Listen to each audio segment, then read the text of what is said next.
Hello, I'm Scott Dyer. Westchester County Airport, just north of New York City, is a busy general aviation airport with jet airline operations as well. It's a major business aviation terminal for the New York metro area with a steady stream of Gulfstreams, Falcons, Challengers, and Citations. Single-engine turboprop operations have increased greatly in the last 10 years, notably with shuttle service to Boston, the Cape, and the New England Islands.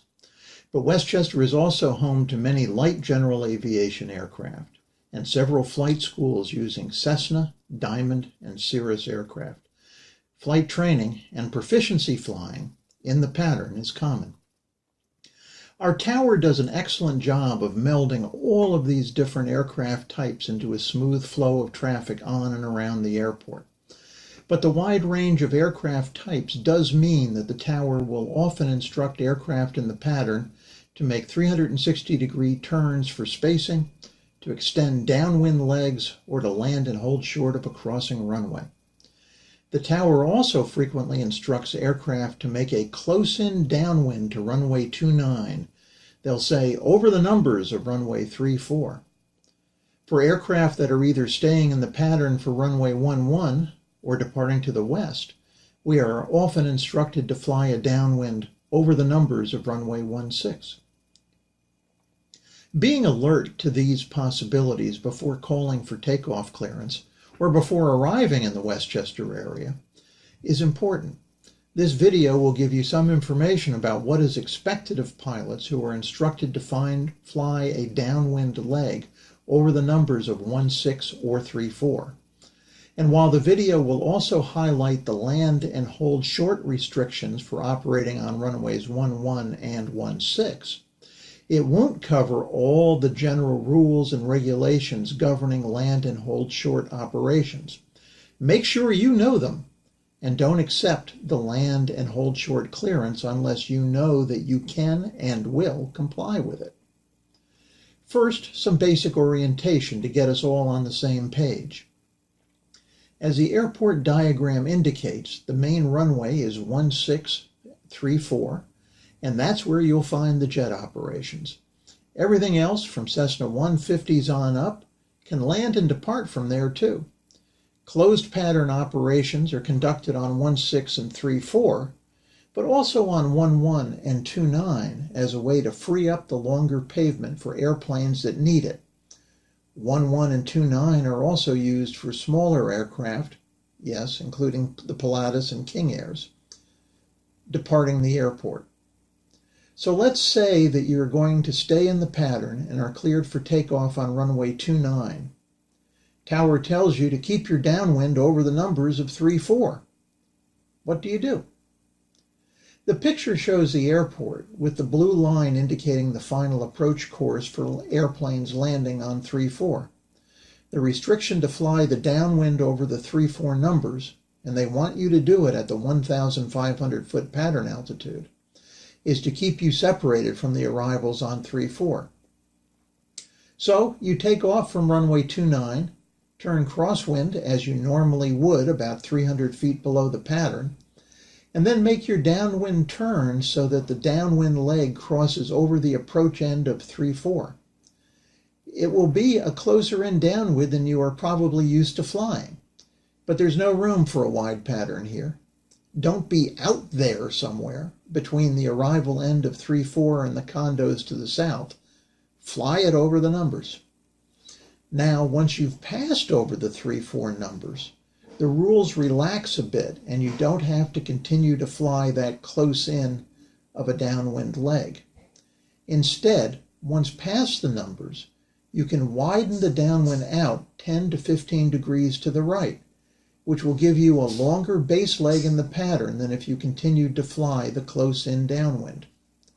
Then, at the appropriate time, and unless Tower tells you otherwise, make your turns to the base leg and onto the final approach course.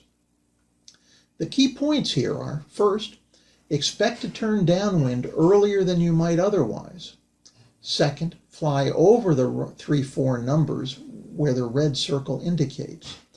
Third, after crossing over 3-4, Widen out a bit if you'd like, and then fly normal pattern legs for base and final.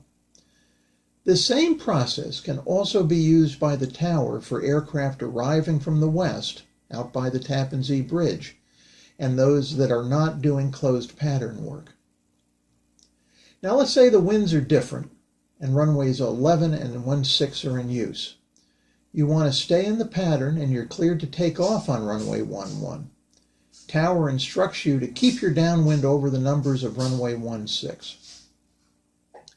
The blue line on the picture shows the path for 16 arrivals.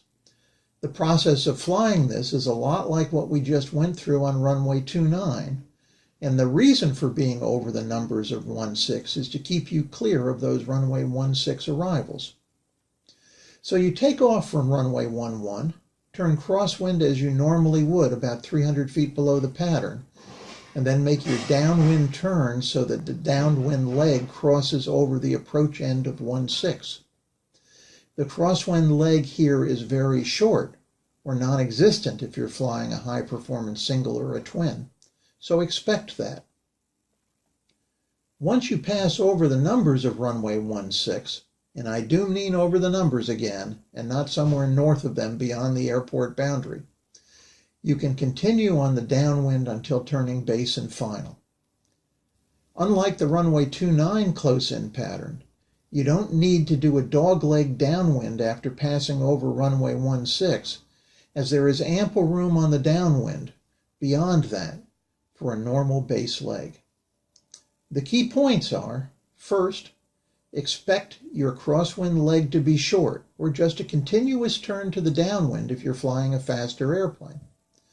Second, fly over the 16 numbers where the red circle indicates.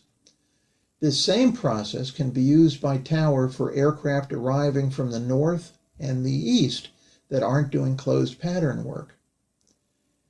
And it isn't unusual for aircraft taking off on 11, but intending to fly to the west or northwest, to be instructed to fly over the 16 numbers on downwind at or below 1,500 feet. Let's look now at land and hold short operations, commonly referred to as LAHSO. LAHSO is used at Westchester on runways 11 and 16. Know the rules. If you have any doubt about whether you will be able to abide by the hold short restriction, don't accept it. The tower will issue you revised instructions. Let's say that you're cleared to land on runway 11, but with the restriction that you must hold short of runway 16. That gives you 2,500 feet of runway to land on. You did check the chart supplement for the runway lengths remaining, didn't you? The LAHSO hold short line is as indicated on the airport diagram being shown on the screen, with the red circle around it. If you accept a LAHSO clearance, you must not cross that line without a revised clearance or in an emergency. If you accept a LAHSO clearance to land on runway 16 and hold short of run 1, you have 4,000 feet of runway to land on, and the LAHSO hold short line is again shown with the red circle around it on the airport diagram. Now here's a shot of what those hold short lines look like from an aerial view. It seems like pilots would be hard-pressed to miss them, doesn't it? They're clearly displayed on the airport diagrams that we've seen, and the hold short paint bar is there on the runway as well that you can easily see in the aerial view. But here's another view, as a pilot in a light aircraft like a 172 would see, coming up to the hold short point on runway 11 just before taxiway Lima's turnoff. It's a wide runway, which puts those red runway signs out of the focus of the pilot's vision. Do you see them? Here's some red circles around them on the left and right side of the runway. The paint on the runway hardly shows up at all either, although the hold short bars were bright and new and fully up to specifications when this picture was taken. The hold short bars are within the red oval. The same is true as you land on runway 16 and approach the runway 11 hold short line. Once again, it's a wide runway, putting the red signs out of sight. The circles and the oval highlight the runway signs and the runway hold short bars. This concludes our look at VFR pattern operations at Westchester County Airport and the land and hold short signs and runway markings. I hope you found this video to be helpful. If you have any questions, you can contact me through the website displayed on the screen. Until next time, fly safely.